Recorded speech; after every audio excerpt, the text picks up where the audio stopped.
Staying with issues regarding KwaZulu-Natal, search and rescue operations are continuing in KZN, but it's being made more difficult due to persistent rains. Let's get the latest from Search and Rescue Coordinator Jace Govender. He joins us live from KZN. Thank you so much, Mr. Govender, for your time.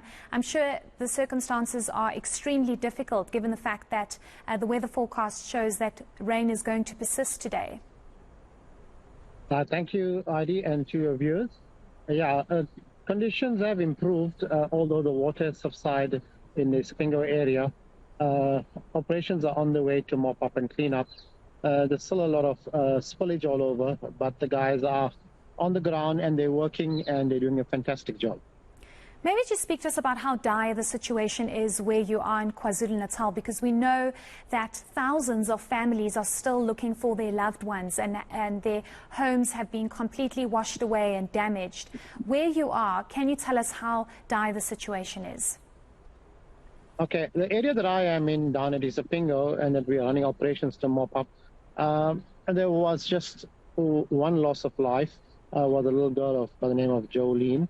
And basically for us here, it's just a matter of cleaning up, mopping up, and getting the people back on their feet, getting them to get their houses so they can live in it and get water and electricity restored for them. That seems to be the biggest concern, water and electricity. And once we get their houses cleaned up, then people can actually go live in it. Currently, it is not livable. Mr. Govender, I'm sure you've been around for some time and you've been part of the search and rescue team.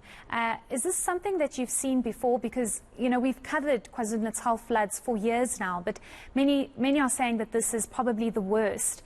Given your experience and what you've seen over the years, is this something that you've seen before? Never in KwaZulu-Natal, not even in South Africa. I've been to Mozambique for Cyclone Idai, and that was bad. The one in KwaZulu-Natal, much smaller scale, but definitely the same amount of devastation. When we were on the ground at 3 o'clock in the morning, especially when the water ran through the freeway, it caused vehicles to be washed away. People were trapped in their vehicles. People were sitting on top of containers. And although the search and rescue teams are busy up north, they had their hands full. We had to mobilize in the south to get guys down on the ground to start rescuing and evacuating people. So together with Life Saving South Africa, NSRI, Search and Rescue, Metro, SAPS, the guys did a fantastic job with the community that had boats as well that came to assist. About 400 people were evacuated from the Sipingo area to higher ground, which is Sipingo Beach. And 28 people had to be rescued with near-death experiences. And unfortunately, we lost the life of a little girl. And yeah, that was it. It was something out of the movies.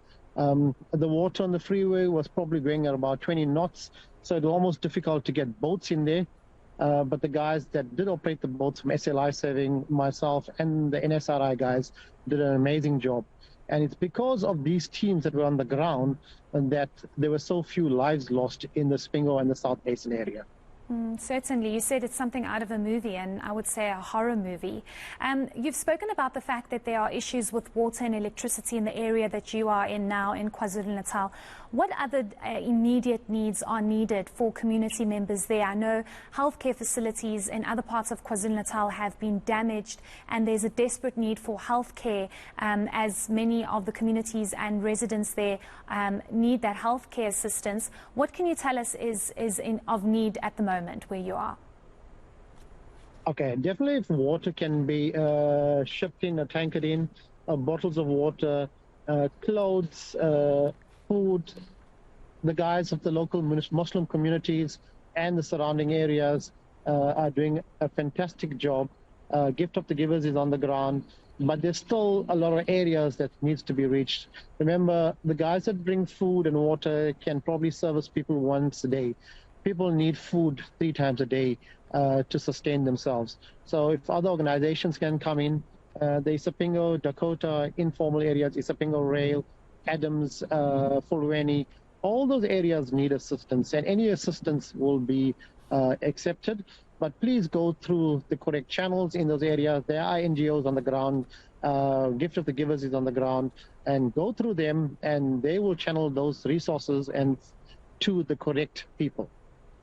Certainly. Thank you so much, and thank you for the work that you're doing. We know it's not easy, but it's people like you and your team that truly make a difference on the ground. We thank you so much. That was a life rescuer, Jace Govender.